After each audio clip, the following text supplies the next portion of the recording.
ndabaramukije nongera ndabaha ikaze mu kiganiro c'Intahe mushikirizwa na jewe Claudia Marie Zirakoze imisi yose ku munsi w'Imana nkuko musanzwe mubimenyereye uno munsi turi kumwe n'umutumire mushasha asanzwe azwi ku izina rya Appel ariko benshi bamuzi kera atarakira Yesu umwami n'umukiza yitwa Giterolax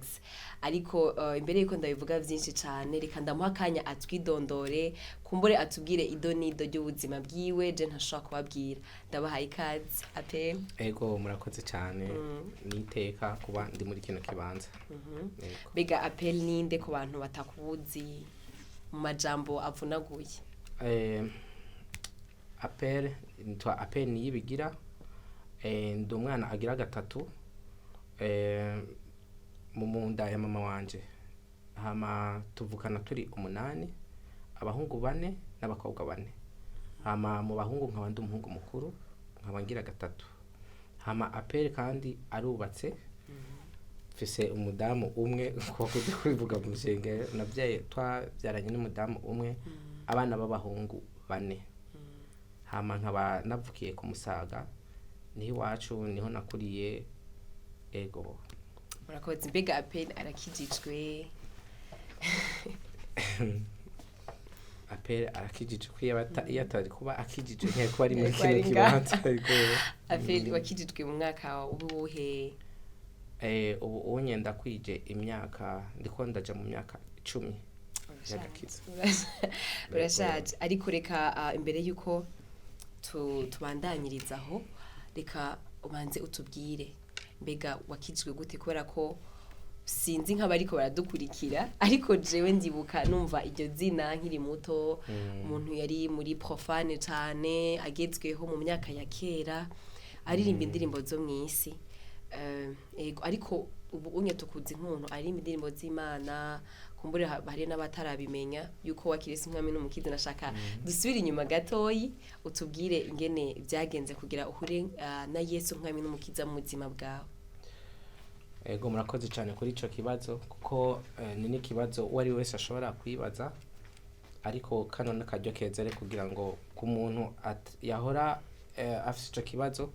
aronke inyishu irambuye. Ukungere nahuye na Yesu nuvuga yuko cyambere ari ubuntu nagiriwe kuko nta buhinga burebure bwahabayemwo, nta butumwa nabwiwe, sinabanje kuba umwanya munini mu ma eglise kugira ngo menye ivy'Imana, ariko navuga nti isaha y'Imana yarageze kandi iyi isaha y'Imana igeze Imana igushaka nta hantu namwe ushaka kuyihungira. Jewe gukizwa kwanje ndibuka naragiye mu Rwanda. Ico gihe nagiye mu Rwanda nari mpejeje nari nkiririmba izi ndirimbo zisanzwe, nari mpejeje ku launchinga album ico gihe ndavyibuka, hama ndaja mu Rwanda gutembera. Rero ahantu nashikiye haraza hari umudamu yaja ava mu gihugu ca Canada, aranyumviza yuko ndavuza gitari niririmbira uturirimbo kandi ku turimbo tw'urukundo kuko nitwa naradukunda cyane kutwandika ico gihe. Hama aranyumviriza aza koma amashi bati uririmba neza, ati mugabo rero hamwe uririmbira Imana vyoba vyiza cyane gusumba. Ndamutwenga nyine ndavuga nti uyu muntu cyane ko yashimye ibinyende ko ndakora none atanguye kunyorienta mu yindi nzira. Hama rero arambye turashaka kuririmbana. Ni sawa. Yarasanzwe ari umuririmbyi nawe. Yarasanzwe ari umuririmbyi yarimba muri eglise. Hama arambye ati je burya rero ndafise impano yo kuririmba kandi kuko yarayifise, atariko rero kwandika, gutora melody, gukora arrangement y'indirimbo ntibinyorohera. Arambye ati none wowe bishobora dukore indirimbo zibiri zo guhimbaza no gutazira Imana. Ndavuga nti nukuri jewe ico ni kibazo gitoya ko no ku munsi n'indirimbo na zitanu no zandika. Hama ati sawa, acarambye ati rero ejo nzogaruka numvirize. Yambajitse nzoze ryari, ndambwira tuzoze ejo uzosanga nazihejeje. Rero muri uwo mwanya je ndafata urupapuro n'ikaramu kuko igihe cyose je nshatse kuririmba cyangwa kwandika indirimbo yaba kuva kera ntaratangura indirimbo zo guhimbaza Imana nasanga nasenze ni kuvuga ni ibintu biri muri kameremere kanje nasanga nabanje gusenga rero nkiheza gusenga nkifata ikaramu ngira ntangure kwandika haca haza amajambo yanteye ubwoba mu nyuma yaje kuntera ubwoba mu nyuma nahejeje ndaranda avuga ati amajambo yapfuye he ko nanditse ati nagerageje kubaho ndondera ubuzima ntabwo nigeze mbona narirutse ndaruha ndondera amahoro nayo nigeze mbona ariko ubu natahuye yuko nari narazimiye ndaje mwami nyugururira ninjire hama hofre nanditse mbwa nti mwami ndakwihaye ngwino nyobore unkoreshe icyo ushaka ntaco nshoboye mwami nyandika nanje mu gitabo nyandika nanje mu bana bawe ejo kwicisha ko twumva ngene yavuga nagerageje kubaho ndondera amahoro ntayo nigeze mbona kuko ntayabaho muri iyi si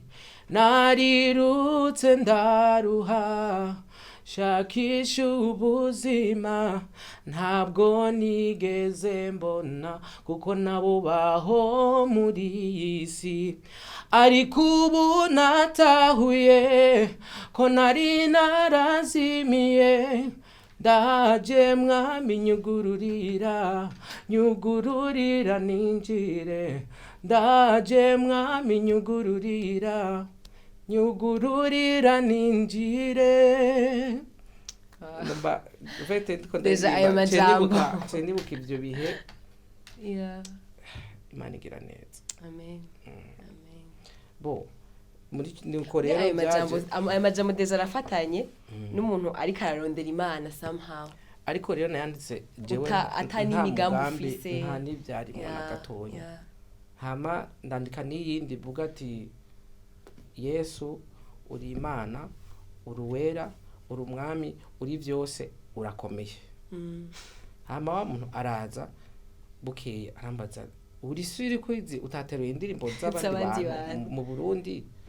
ukage ko numva melody zimeze neza amajambo bimeze neza umenga ahubwo nizo ndirimbo warusanzwe uririmba ndamubwira nteka ndamubwira dushaka ko ushaka nimba ufise amakenga iyumvire ikindi kintu we yumvire gusa umutego wompa umubwira ati nyandikira indirimbo sije kuri ibi hama aho nyene ndabikora na melody ndayiguhereza cyo turaja muri studio tugeze muri studio rero haryohewe nyene nanje ndyohewe vuga nyene nararirimbye reka basindira imbere n'Imana nayo ndahirimbe ko niyo niduha buno buzima tubayemo hama dushitse muri studio mu producteur nawe nyene arumbiza bwasha urimba neza gospel ati we muganda kuzi utaririmba izi ndirimbo ariko wo kwibera muri ibi byo kubera n'abantu yanukuri hama muri ico gihe honyene ndibuka hariyo ndafata gitari yiwe ntangura kuvuza akarimbo k'urukundo nayo maze genda ko ndandikira mu nzu apana urukundo rw'Imana urukundo nyene ushaka kurimbira umwigeme nk'ibyo bo cyabaye niki arayumviriza ambye ati wow indirimbo ni nziza ndeme kuyigukorera kwa gusa ariko ko nanamaze kuri codinga zijya zindi zibiri iyo ndirimbo byaranse ko tuyikora naraza tugaca dusanga habaye ikibazo c'amatara umuyaga nkuba ugasanga wabuze nkagaruka ikibazo c'umuyaga nkuba cyangwa nkaza nkasanga habaye ikibazo c'umuyaga nkuba umwanya generally kuja gutangura gukorera kwiyo ndirimbo babanje gushira abandi kwanza bari imbere yanje hama biza kuba ngombwa ko bikaba ngombwa ko ambwira ati genda uzogaruke hama ko bico gihe narinze mvarira mu Rwanda iyo ndirimbo ntayikoze iyo ndirimbo hama nari nashitse ino mu Burundi hari kuwa gatandatu ico gihe dimanche rero mama wanje arambira ati none ariko hanoze kwiruka cyo gusenga urusanzwe ufite mu wasanzwe asenga mu wanje ndasenga no mu pastor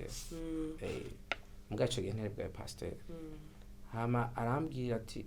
ntuza kweri ukaja gusenga wirirwe mu nzu nanjye ndabukatisha kandi nivyo reka ngende senge iyava midi yose ndayihereza Imana hama ku mugoroba nze kuja mu bindi bintu vyanje sawa ndamwemerera ndagenda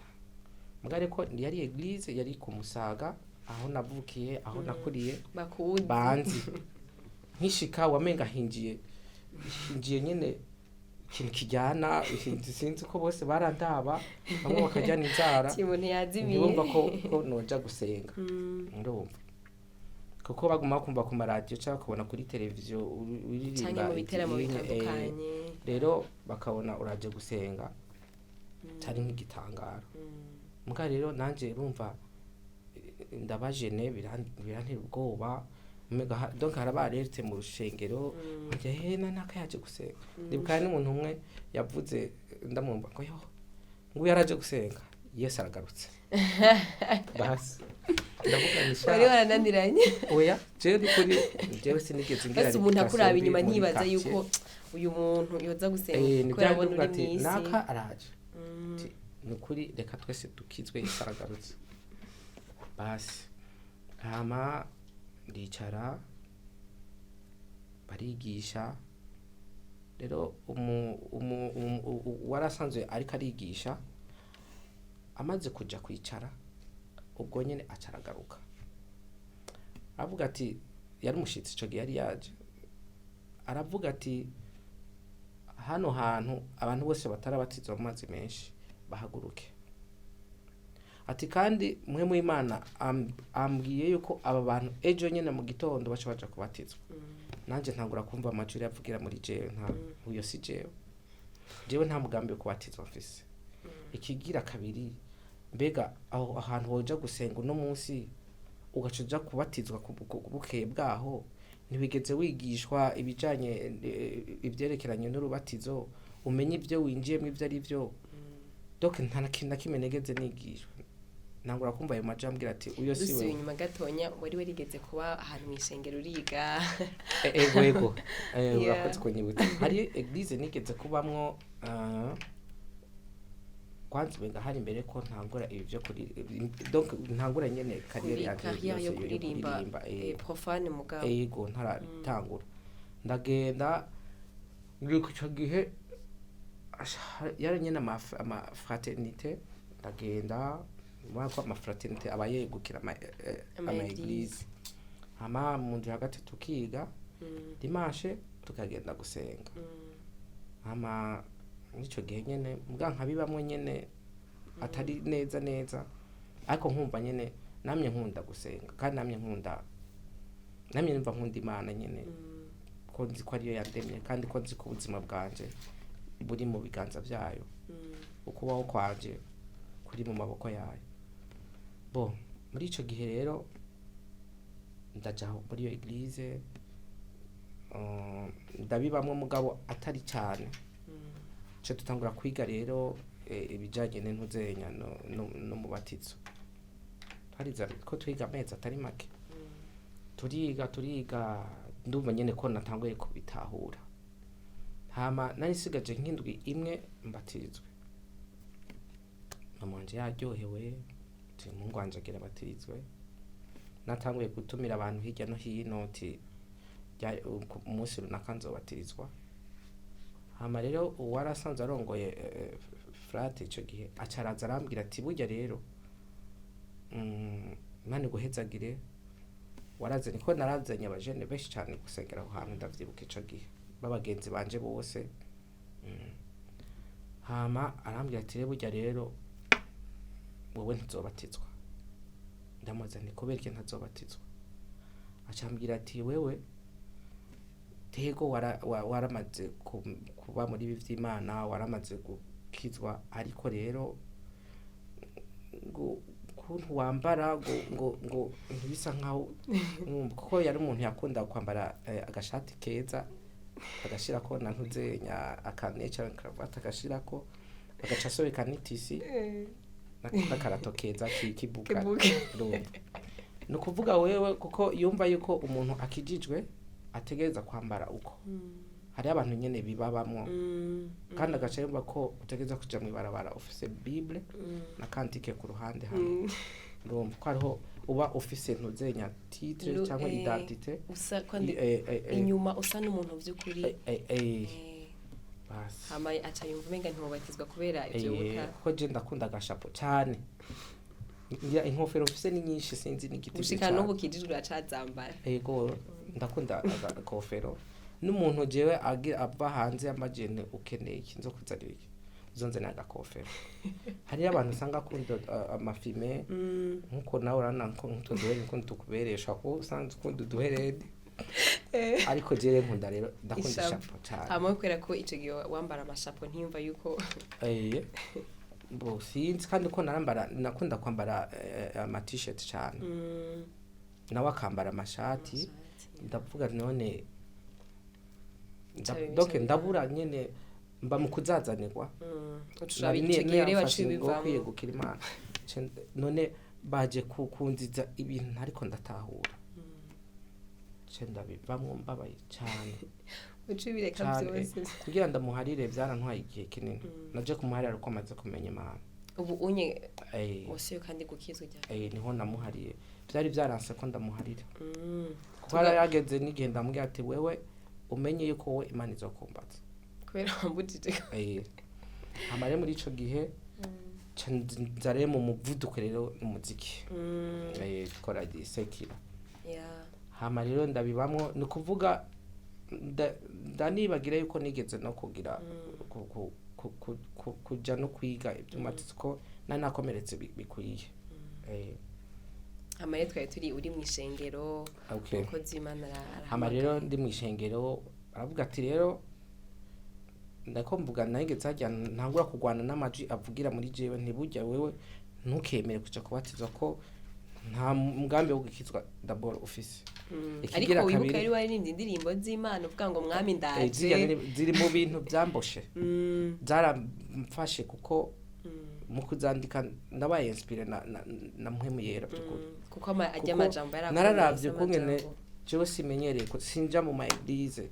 ariko nkabona amajambo ari kandi yanditse mu mwanya muto numva ari menshi cyane nta jambo na rimwe nakuyemo cyangwa uvuga ngo iri jambo ngo jojo hano ngene oya naguma nivuga nyine ajya amajambo yabaye nkuru ariko asaba kwakirwa n'Imana yabaye ikintu nkicibutse imbere y'Imana kumyumva hama rero bo jewe muri uwo mwanya ndamwa ntije nta umugambi wo kubatizwa urimwo muganda mwandika kugira ndabanezereze ko mama ndibuka ico gihe aguma ndaba igitsure mbwira ati haguruka nyereka haguruka nawe mu bandi Amerika mama no ya ariko ndavuga ati nyene nta kundi mugabo kugira mvuge nta kundi sinzi kungene nibaze ko ari imwe mu yarangende numva nibuka ijambo rivuga ati utavutse urigira kabiri vuga ngo abatizwe mu mazi menshi ntazobona ubwami bw'ijuru ndavuga ati ico conyene ntabwo ndavyemeye kwanza nironkeye mu batizo wa bonisi sizobanza kwiga nta birebire kuja bashire mu mazi hama bamvaneyo mbe mpejeje kwandikirwa ijuru ni kuri ubwo buzima ntawe utobwifuza ndavuga nti sawa ndahaguruka ndagenda ndiyandika ariko rero maze gutaha bukeye mu gitondo mama araza kudodora ku muryango w'icumba aravuga ati vyuko uje kubatizwa ati navyiyumvire nasanze ibyo bintu nasanze bitari muri jewe nkuru bamaze guhindura nukuri bavyeyi nukuri mko muradukurikirana musengera abana banyu kandi mubakundisha Imana yarabigizemwo uruhare runini cyane kuko haba no kuririmba jewe kugira ndirimbe ni mama wacu yatwigishije kuririmba twese mu nzu asanzwe nawe aririmba hama maze kumuhakanira ikintu yaciye akora yaciye agenda mu cumba arasenga ibyo yabimbwiye mu nyuma ariko arasenga ariko arasenga unyenda mwansha byantuze ibyo byongera kungarukamo uruko ushaka guhusha umubatizo wa bonisi bironkeye aho nyene se ndabyuka ndoga ndambara ndagenda hama ndaja kubatizwa sinzi ko novuga amadetaye yose yaho hantu byahabaye mu mazi cyangwa ducungura umwanya nibaza ndababwira ati ko wotubwira mu ncamake okay kuko nibaza ko ariho wahuye vya vrai n'Imana urumva Ego. deja ugiye we muri wewe mm. kugira wironkere umumatizo wa bonus cette fois Ego. Imana yakuganije gute personnellement kugira wumva ati aha n'Imana iriko irampamagara Mm. Bo turagenda tumaze gushika rero mama mbona nyine anezerewe nyine ubona anezerewe cyane entre je narahura n'aba profete benshi ndibuka ari musi namvuye muri boîte mu gitondo naraye sinzana narose udufaranga 1900 narose nka 17 nkuno munsi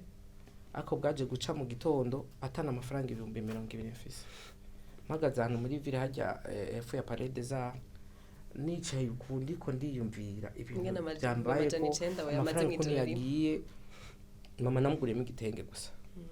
je nta kintu nakimwe niguriyemo muri ayo mafaranga amacarazo umuntu w'umudamu sinzomwibagira yambaye agatambara na bibiliya yavuga igiswahili acaraza acaza ntumbera ahantu narindi acarafata ukuboko avuga mu giswahili wowe najifanyaga ngo naimba nukuvuga ati wowe wigira ngo uraririmba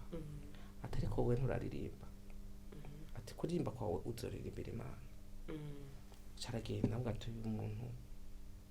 je cyane zishiramo ko ari umuntu nyene mu mutwe bya sanganikiye je ndi mu bibazo ndiko nimvira ukuntu amafaranga narenda yariye mu mwanya muto nkaburi ukungene yagiye ndi mu gahinda hama nawe aje kumbwira ibi bo sino bica ko ni benshi twaza turahura ko sinashaka kuvyumva cyane reka rero mbandaniza hajya naringeze tugeze mu aho batubatiriza ari kwitanganyika twari benshi twari abantu bashika ndibuka twari abantu 57 kandi benshi barabivuyemo kandi muri abo bose nije byari byorosha ko ndabivamo bivanye na entourage yanje cyangwa ikigwi cy'abantu twaba turi kumwe ariko ndashima Imana si jewe n'ubuntu bwayo gusa bo muri ico gihe rero twari dutonze 30 je nari ku murongo wo hagati asiga imbere yanje menga hari babiri kugira nshobore gushikirwa sinzi ukuntu bijya nyene uza ukuna mukagira uko nza mbona urubeya bene data Imana iriho ego hari igihe umuntu aba mu bintu byo gusenga kuko yakuriye mu miryango ikijijwe akumva nyene gusenga nyene bakagereka kabifata nk'ibintu nyene n'ibintu nyene biraho ugasanga ivy'Imana ni ibintu nyene byo gucisha ko hejuru ariko je biva nyene bo je byo niboneye Imana ndayishingira Intahe iriho kandi irakora mbona urubeya rurankikuje uko sindajugumira hano wanje hari umwigeme w'umunyarwandakazi ndavyibuka ndamubaza nti imbere yawe nta kintu nakimubona arambwira atekaye ndamubaza nti imbere yanje nta kintu ubona toya cendaza ku muhungu yari hane ibubafu bwanje ndamubaza imbere yawe nta kintu nakimubona toya none imbere yanje we nta kintu uriko urabona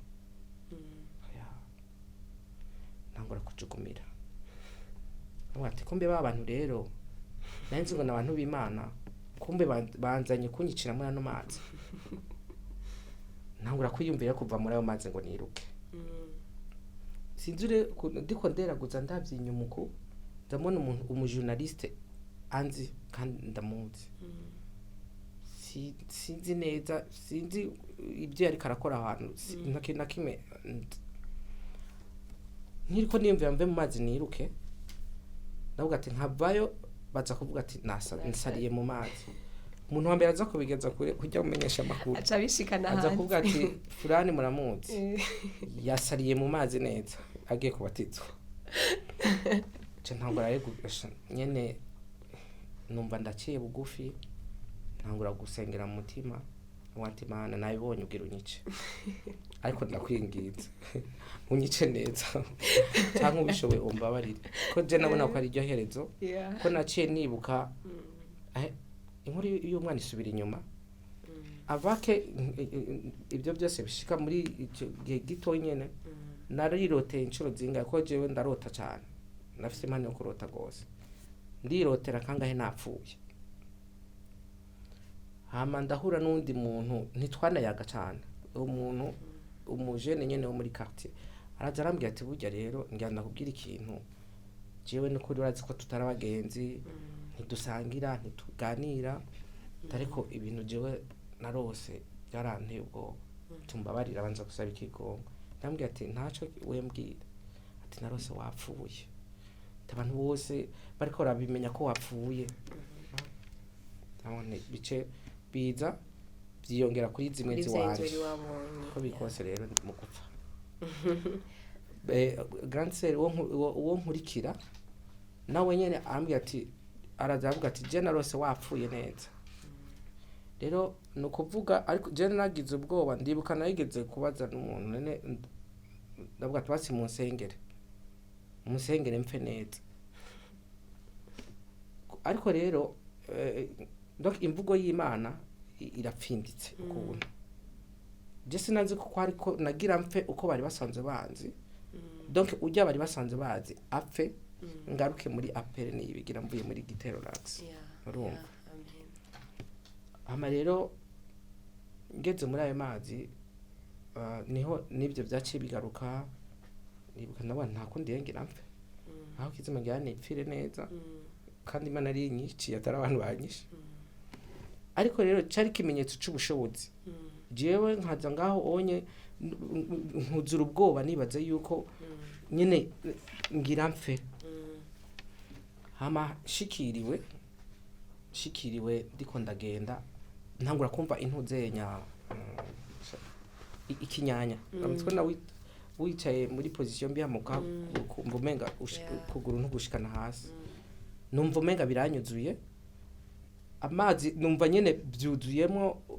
pasteur ari agira ati nawe nyene amazi ko hari mu gitondo kara amazi abatekanye mugabo nkaraba hejuru basinda ko igo atari urube ryoba ari nk'izuba ndiko nitiranya n'urube ni mu gitondo kare ni saa 12 z'agatondo nta zuba riko riraseruka aho hantu ndavuga ati nta kundi rero ntangura kubona amazi pasteur amazi ari karagirane ariko arajugumira ntangura kuvuga nti ndagowe aya n'amadayimoni biziri muri jewe agira ahenwe n'umukozi w'Imana hama ndagenda nkishika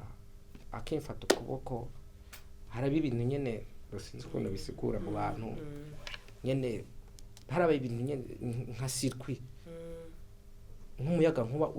kubise twebwe twese hamwe turi babiri baratangura Imana iramuvugiramo aranyibutsa ati uri ukigena kurondeye aha naha ndakurungikira umuntu wiruka mwita ngo n'umusaza aje kubwira ko umunsi umwe bizogenda ukuntu basi ama ajeje mfano na Kristo sinzi ko ari gufana nawe ko narapfuye ntaco ariko nzukanwa nawe mvayo ndi mushasha kuva ico gihe rero naragiriwe ubuntu kuko mu bantu twabategereje rimwe ico gihe beshe barabivuyemo rero suko nari umuntu azi gusenga kubasumba oya n'ubuntu bw'Imana rero gushikira isaha